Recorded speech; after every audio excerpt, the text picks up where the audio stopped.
Welcome back to Good Morning Boss. Mga boss, alam niyo ba na ngayong May 28 ang first day ng ating National Flag Days? Kung ano at para saan ito, panoorin natin. Ang watawat ng Pilipinas, isang simbolo ng ating pagkakaisa.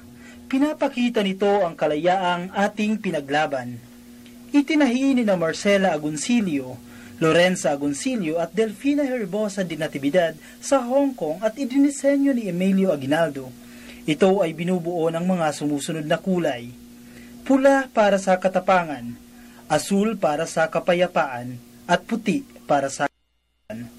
Ang hugis at sulok naman ay para sa pagkakapantay-pantay, habang ang araw sa loob nito na may 8 sinag ay sumisimbolo sa 8 probinsya na unang nag-aklas laban sa Espanya. Ang 3 bituin naman ay sumasagisag sa Luzon, Visayas at Mindanao. Una itong nasilayan sa Battle of Alapan sa Imus, Cavite noong 1898 at muling iwinagayway sa Kawit, Cavite noong Hunyo 12 ng parehong taon. Ngayong Mayo 28, sa ilalim ng Presidential Proclamation No. 374 at Executive Order No. 179, ating sinisimulan ang paggunita sa araw ng ating pambansang watawat.